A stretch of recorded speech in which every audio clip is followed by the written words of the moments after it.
José Carvoeiras, primeiro cabo, apontador Daimler. Estive em Moçambique, no Cabo Delgado, mais concretamente em Moeda e Mocima da Praia, nos anos de 69 a 71.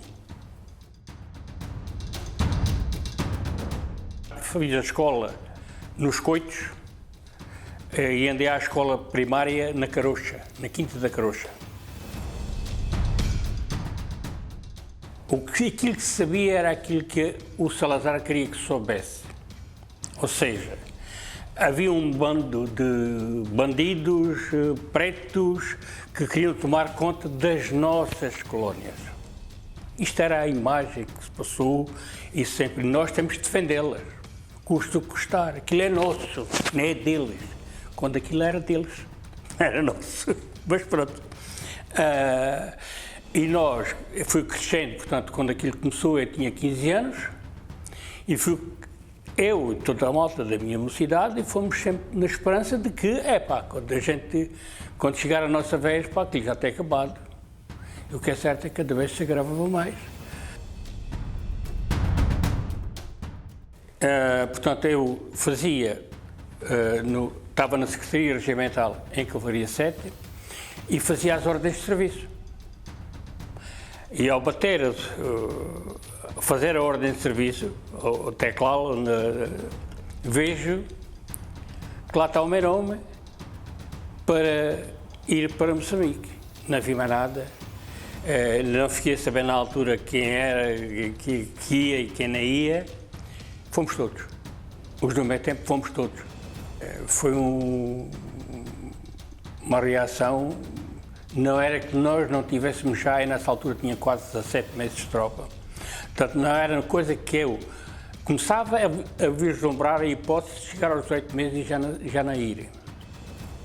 Portanto, estou naquela fase. Mas não é surpresa porque todos nós, a surpresa era na ir, naquela altura. 97 ou 98% dos soldados iam para a África.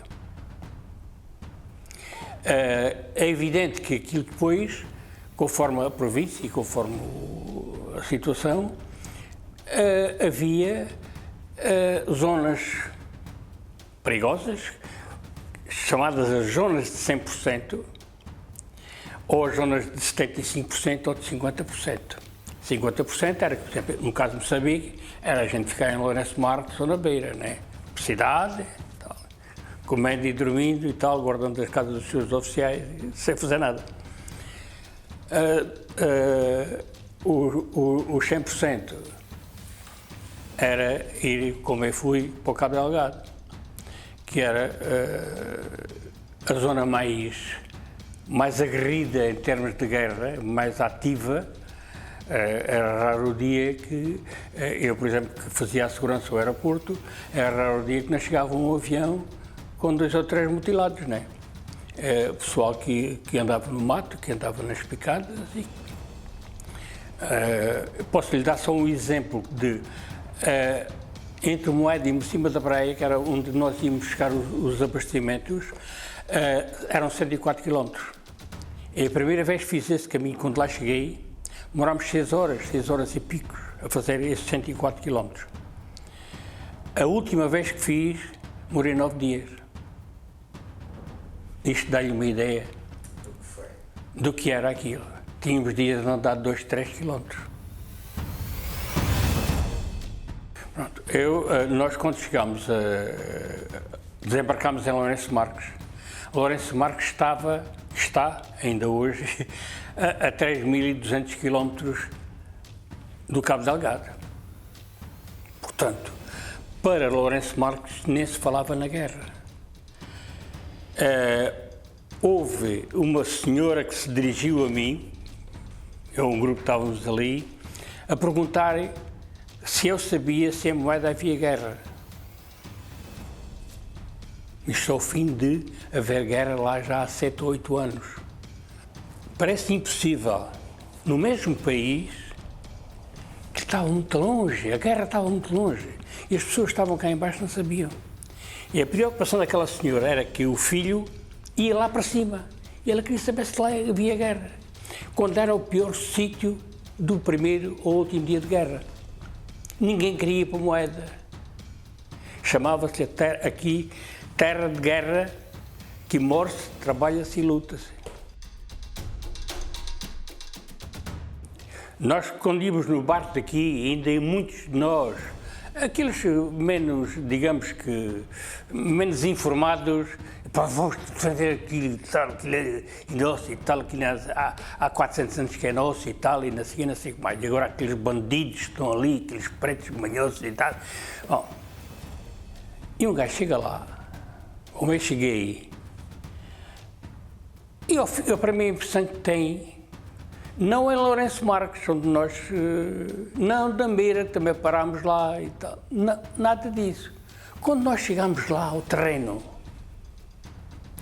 é que nós vemos as condições em que aquelas pessoas viviam.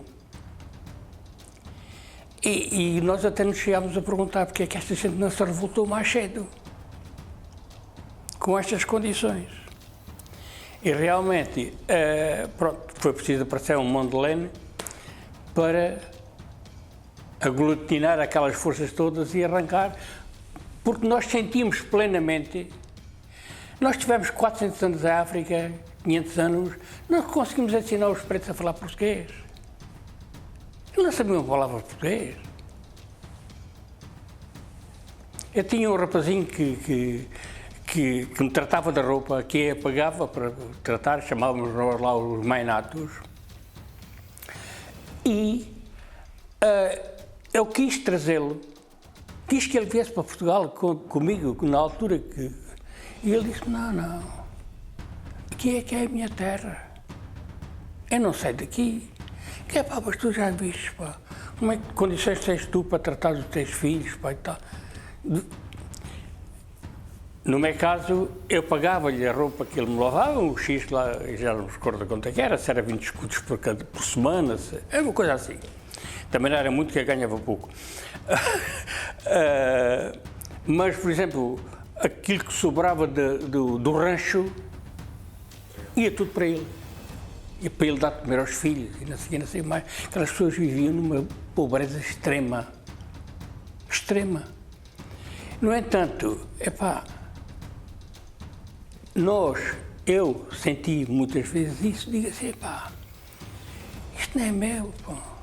Estou aqui a defender uma coisa que não é minha, pá. Isto é deles. Eles têm o direito de estar aqui. Eles é que nasceram aqui, isto é deles.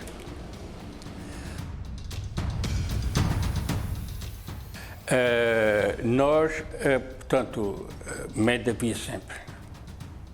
Não se pode dizer que não há medo porque nós estamos no desconhecido.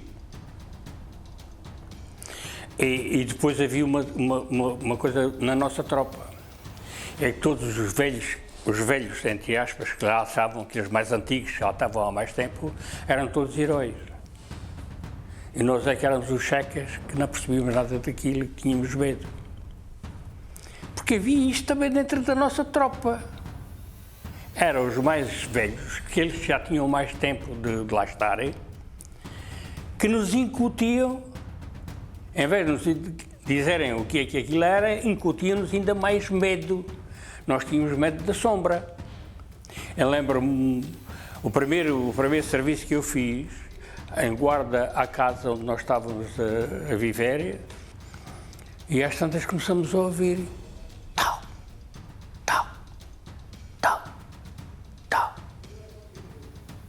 E começamos a olhar uns para os outros. Meia da noite não se vê nada, brega completa, e a gente começa ali a olhar, e eu só ouvia aquilo. Tal. O que é que dá a ideia? É alguém que vem a rastejar. E mantemos-nos ali talvez uns 10, 15 minutos naquilo, até que eu estava um numa ponta, estava outro noutra. Eu era o cabo mais velho, e a velhice era igual, porque entrámos no mesmo dia, na mesma hora, só a diferença era que uns tinham os números mais altos que outros. Portanto, era o cabo mais velho. E como cabo mais velho, disse o que estava numa ponta, espreita aí. E o gajo, eu sou casado. E encolhece, sou outro. Estreita, eu tenho mãe e pai. E eu, às tantas, jogo um salto para fora do lado da varanda onde estou e cai-me um pingo de cacimbo na testa. O que é que se passou? O que é que era aquilo? Era, nós cá embaixo tínhamos uns canteiros com uns jarros, folha larga, era o cacimbo a cair da goteira e a bater nas folhas.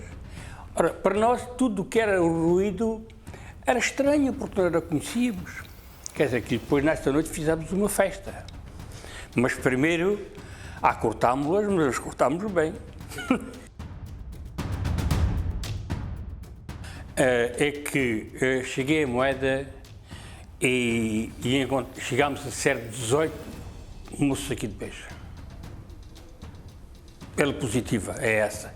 Começando por um futuro, o namorado da minha irmã, que eu quando abri daqui ele estava na beira e quando chego passei do barco em cima da praia, é ele que está fazendo a segurança. Digo, pá, o que é que fazes aqui? Eu vou para a Moeda. Digo, também eu. Portanto, aí foi o primeiro. E depois chegámos a ser 18 a uma mesa, comendo e bebendo, mais bebendo do que comendo, pessoal de Beja a cantar a alentejana. A parte negativa, pois, é aquelas partes em que a gente vai andando e há uma mina que rebenta e há um gajo que fica sem pernas ou sem braços. E depois, quando aquilo rebenta, passado 2 segundos, 10 segundos, está e isso é terrível, porque a gente toma consciência ao fim de 3 dias de lá estar, ou 2, de lá estar, que aquela guerra a gente não tem nada a ver com ela. E isso ainda não revolta mais. A mim revoltava-me, quer dizer, eu olhava para as pessoas e dizia, as pessoas estão cheias de fome, pá, precisam criar os filhos e tal, e a gente agora vai fazer o quê? Vai puxar fogo às cabanas, às palhotas onde eles vivem. Epá, mas éramos obrigados ou eles ou a gente. É a lei da guerra. Mas foi das coisas que ainda hoje, não foi hoje, mas foi a semana passada, se calhar, olha, foi no dia que me telefonaram. É nessa noite andei lá aos tiros. Portanto, está a ver o que é. E quando cá tive a sorte de ter apoios, aqui, através da Liga. O meu avô tinha morrido 2 anos antes do meu irmão ir para a tropa e a minha mãe, na altura que as minhas tias tiraram o luto, a minha mãe não tirou o luto, só tirou o luto quando eu cheguei. 3 anos e tal depois. Muito bem. Portanto, andou. Pronto, é um martírio, quer dizer. A gente. Estávamos lá do outro lado, mas a gente convivia uns com os outros e sabíamos como é que estavam. Embora a gente escrevesse a dizer que estava bem, eles duvidavam sempre. Estavam sempre à espera do telegrama. Felizmente. Epá, nós tínhamos que os considerar inimigos, mas no trato com eles eram pessoas normalíssimas. Eles só queriam a paz, só queriam estar no cantinho deles, à vontade. Era o que eles queriam. Nós é que éramos os invasores. E realmente é verdade. Nós não fomos capazes de ensinar aquela gente a falar português. Tivemos lá 400 anos. Epá. E estavam integrados? Não. Estavam ali para servir a gente. Eram as mulheres para a gente chegar lá, sai lá daí, está deitada com o marido, sai lá daí, que é que me deitar aí. Isto fazia-se.